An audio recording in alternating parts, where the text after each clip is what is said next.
if I'm being honest with you, I'm starting to lose faith a little bit in veganism. Hashtag Ask Goji Man, please make a response video to Vegetable Police's latest video where he is considering to cease being vegan due to his gut issues. My pleasure, glass ceiling. Let's get to it. Roll the titles.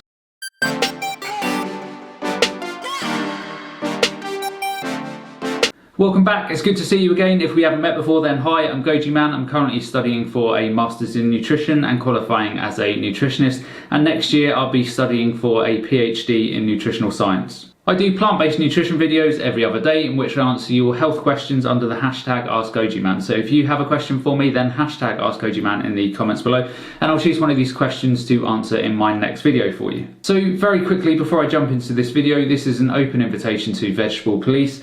Vegetable Police, if you watch this video and you would like some help to resolve your issues once and for all, then drop me a message and I will run you through everything in more detail on a Skype call or whatever you want. Maybe some of you can share this video with him or tag him in it. So let's have a look at his video. So in today's video, I'd like to discuss, when is it detox and when are you just straight up killing yourself? So firstly, a detox is a very short-term intervention, 1 to 2 weeks, to help kickstart and reset your body. You shouldn't be doing it for any longer unless under the direct supervision of someone who knows what they are doing. So I was just watching some of my older videos and I can just see it so clearly. I'm on the fruit-based diet, I'm cleansing, and I'm not feeling very good, and I'm sure everything I'm experiencing is detox. I'm like, oh yeah, I got a lot of forehead acne, but that's just it's the clogged up lymph in the head. It's coming out now. It'll get better soon. It's never gotten better. It's 10 years now. So when you detox, you will generally get detox or die-off symptoms for a maximum of 10 to 14 days. If you are getting any reactions after this, then this will never be detox unless you are carrying a lot of extra weight. Also, a lot of the time people misinterpret detox or die-off symptoms with reactions to food. This is because people will generally plough headfirst into cleanses and detoxes with underlying gut issues and not knowing what they are dealing with. So for example, you could have SIBO, candida or parasites in your gut, and the worst thing that you could possibly do is throw sugary juices and smoothies down your neck, as this will just make the situation a lot worse. This will create lots of symptoms such as brain fog, diarrhea, skin issues that people assume are detox symptoms, but very often this is not the case. I get a lot of comments from real die-hard fruiters. And like I'll say I'm getting some symptoms from fruit and it's just detox, bro. You just gotta cleanse that. So let's talk a little bit about these symptoms that you can experience from fruit. Is it detox or are you doing something bad? In my opinion, see, here's how I know that I'm doing something bad. I'm reacting allergically to the fruits instead of it being detox. 100% certainty here. I went on a 5-day orange juice fast. It was actually 6-day, kind of, because I broke it with a cucumber. So if you think the cucumber halted all detox, you're crazy. I think it was 7 days. Cucumber, tomato on the 7th day. Super cleansed. Now during those 7 days, at first I experienced a mental clarity that was just amazing, a calmness. I was like, wow, look at this. It was peaceful. But then day 3, day 4, I just start getting nauseous. And I'm nauseous all the time. And I'm eliminating sulfury nightmares from my bowel cavities. Like nightmare shit. Oranges have very little sulfur. It wasn't oranges. It was something that was already in my body coming out from the oranges. That is detox. That is detox. You shouldn't be nauseous from orange juice. So Vegetable Police here knows exactly what is going on. He even says it himself. He is reacting to the fruits. Now I know these reactions very well as I had them to a very severe extent. Watch my Jordan Peterson response video here for more information on this. So essentially what is happening with Vegetable Police is a number of different things. So firstly, he is having salicylate, histamine, oxalate and potentially sulfur reactions to the foods that he is eating. This is being driven by candida, parasites, or a combination of the two, and I will get into how I know this as we go through the video. Now, vegetable please can either fix the underlying gut issues he's developed now, or he can continue along the same path. His food reactions will get worse and worse until we can only eat a couple of different foods, like with what happened with me, and then he will be forced into eating meat, dairy and eggs, which will initially massively reduce his symptoms, but longer term it will massively mess him up. So vegetable please, if you are watching, these next steps will give you the answers that you are looking for. Firstly, do a comprehensive stool test. This will detail the health of your digestion and absorption, your gut immunology, the metabolic elements of your digestion such as bile salts, and most importantly for you, it will detail the microbiology of your gut. So it will give you a snapshot of the good and bad bacteria as well as the pathogens and parasites lurking in your gut. I bet you my house here and now that you will have a number of issues in this area. Now, I obviously don't know your previous medical history in terms of antibiotic use, malarial use and also food poisoning, etc. And I don't know how long you've been in the Far East. But I do know that parasites and bacterial infections are caught by many travelling in that part of the world, so you need to test for them ASAP. Next, you need to do an organic acids test. This is a urine test that will profile 75 different metabolites in your body. For you, the ones that I can guarantee that will be red flags are the arabinose, oxalate metabolites and also the salicylates. And as a net result of all of this, it will throw many of the other metabolites off. So the reason that we look at the arabinose is that you can sometimes get a false negative result on the stool test, depending on where the bacteria and yeast are located in your intestines. Arabinose is a byproduct of candida when they are feeding on sugar. Humans do not produce arabinose and we should only have very low levels from the fruits and vegetables that we eat. So for example, for me, my level of arabinose after 3 years of trying to figure out my own health problems was 81. This should be under 20, so I knew I had a yeast problem among many other things. Vegetable please, I guarantee will also have oxalate, salicylate and histamine issues that will be driving many of his symptoms. This is because his gut will be so overrun with parasites and yeast, his gut will not be able to break down them properly and they will build up, enter his bloodstream and then become toxic and drive his symptoms, and I will get into this shortly. Next, he needs to do a small intestinal bacterial overgrowth test, also known as SIBO. So when you have gut issues like vegetable please, there is a very good chance that either the good or bad bacteria will migrate into your small intestines. You are not supposed to have bacteria here, as this is where your body absorbs its nutrients. So if you do have bacteria, they will simply cause the fermentation of the carbs that you are eating, and this will cause a lot of bloating, belching and abdominal pain. As I have said in previous videos, up to 84% of people who have IBS have SIBO as the driving cause. This simply means that 84% of people that have IBS is because they have SIBO.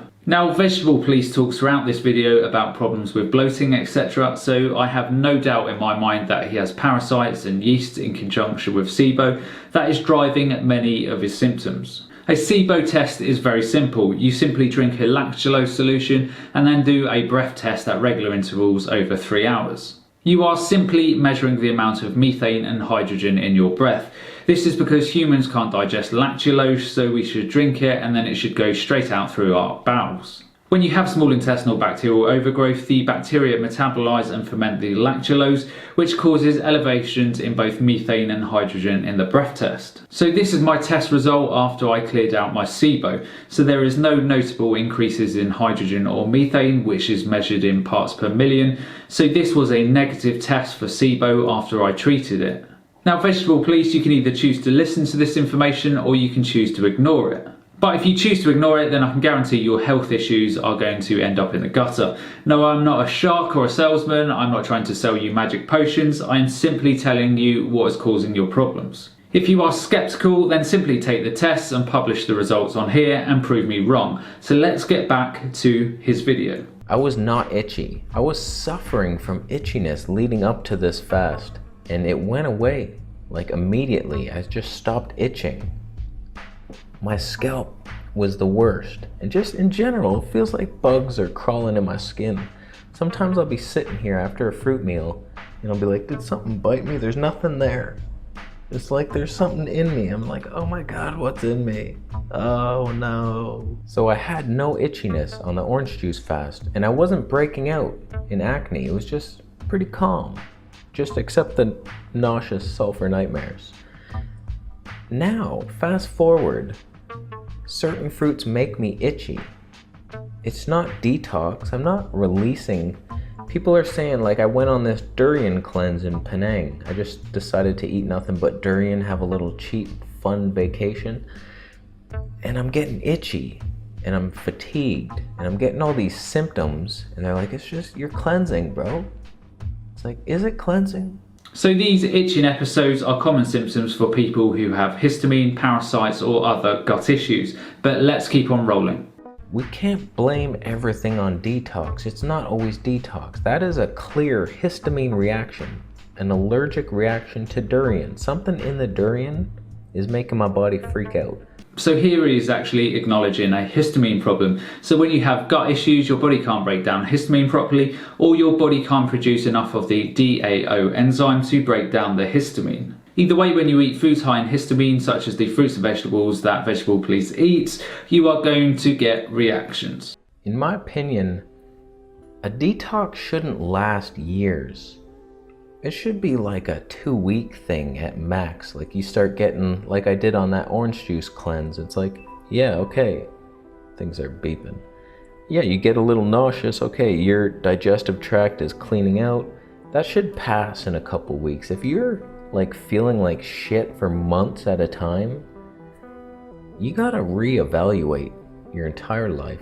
Some people just do not handle the sugar, and that could be a problem. You think it's detox, but really you're just reacting to the sugar, and you can test this. Try eating refined sugar. Like, I know that's a terrible test, but I get the same symptoms on starch that I do on fruit. Are you trying to tell me? Why am I quoting early? It's bad timing on the quote. Are you telling me starch is so detoxifying that it's giving me detox symptoms? Like, I've been juicing greens and eating fruit for most of the day for the majority of my life. Not my life, my health life, starting in 2008 till now. 10 years of misunderstandings. So Vegetable Police is right, you shouldn't detox for prolonged periods of time. 1 to 2 weeks a year is all you need at most. So Vegetable Police says that some people just cannot tolerate fruit sugars. What he is not picking up on is that many people react to the sugars because of gut problems, because they have oxalate, salicylate and histamine issues in the gut, not because the fruits or fibres are bad. He also said that he's been juicing heavily for 10 years, so he will have a massive build-up of oxalates in his body just because of the gut issues. But again, just take the test and prove me wrong. In my opinion, no. Potatoes are not cleansing. I get the worst acne from potatoes. Oh, because I'm cleansing? No, my colon is reacting to it. When potatoes start to slide down my body, my colon receives it. I'm like, oh, thanks for this gift. Oh, what is that? Oh. And they freak out. My colon freaks out. And it's something in the potato. I think it's the solanine. That happens. It grows in potatoes. And I've done organic potatoes. Nothing but organic potatoes. I've been on the potato cleanse. And worst skin ever. Not detox. You're reacting to it. So people get this on the fruit. They think it's detox. Not always. If you have a fruit that you're not allergic to, and you're reacting with weird shit, it could be detox. It is hard to figure out, I will admit this, because how do you know? Sometimes I'll have a papaya meal and then I'll cough up some mucus after it and I'll think, ooh, I'm detoxing. And then I'll have like a nut in salad meal and I'll cough up mucus. What's happening? I also get that mucus response from like a nutty, fatty salad meal, which isn't detoxing. You can't say almonds are detoxing. They're just, so I think, okay, the fruit was cleansing, the nuts were mucus forming. Same response. How do you really know? You can drive yourself crazy, I have. Again, he is talking about gut reactions and all manner of other reactions to foods. So the foods that he's talking about, so the potatoes and all the various fruits and vegetables, etc., are all high in oxalates, salicylates and histamines. So he is simply eating these foods which are health promoting and should be making him feel great, but they are making him feel crap. And just to reiterate, this is because of his underlying gut issues and not the fruits and vegetables. And when you have the gut issues that he has, the reactions can often be delayed. So you could be thinking that you are reacting to a nut, but it's actually the tomatoes you ate yesterday that have caused a histamine buildup in your system. So you gotta get in touch and just ask the ether or something. You just like, help me universe. Is it detox or am I killing myself? You have to tune in. The answers will come. It's not gonna come from watching videos like what I'm doing here. You get a little tip here and there, but in my opinion, you can't distract yourself with the outer world too much. You gotta go within. That's something I love that Dr. Morse says. He said something like, if you just shut up, there's nothing you won't know. You know what, I'm sorry, but Dr. Morris and all of the other money-making sharks out there. I'm sorry dude, but trying to get answers, listening to the ether or whatever, it's all horseshit. Vegetable police, again, as I have said all the way through this video, the fruits and vegetables are not your issue. The issue is your body's ability to metabolize and digest them properly, and until you fix this, you're going to get worse and worse. And this worries me, not just for vegetable police, but for all of those other people who said they have tried veganism and they felt like shit. It is simply because these people are walking into veganism with many different digestive issues from years of poor diets and antibiotic use, not knowing that they have these issues, and then they end up feeling like shit. And without a further moment's thought, they run to social media bashing veganism and how it ruined their health. If I'm being honest with you, I'm starting to lose faith a little bit in veganism. Sorry dude, I love your sense of humour in these videos and I have nothing but love for you. But you have never studied nutrition as far as I'm aware, and you are following people like Dr. Morris, clinging to their every word, and this is the net result of that. You need to concentrate on your health. Stop making nutritional videos which are influencing people to eat and juice the same way as you, clearly with disastrous consequences. You have been doing all of this for 10 years while getting worse and worse. That should tell you everything. So I will make you a challenge, vegetable police. Take all the tests that I have outlined in this video. When you have the test results, I will interpret them for you and help you resolve all of your gut issues free of charge. And if everything is not as I've laid out in this video, I will give up veganism and follow you into the world of meat, dairy and eggs. But until you have done these tests and you clearly don't understand what you're dealing with, then stop making these videos about how veganism is slowly ruining your health. Your move, Chief. I think I'm gonna make a video about this to get everything off my chest, but it has been 10 years and I'm trying to heal the gut and I'm still bloated, still some minor pain. It's like the fibers, they're irritating me. So I hope that video helped the rest of you. As always, if you have a question for me, then hashtag Ask Goji Man in the comments below, and I'll choose one of these questions to answer in my next video for you. And as always, remember to look after your body because it's the only place you have to live. And I'll see you next time.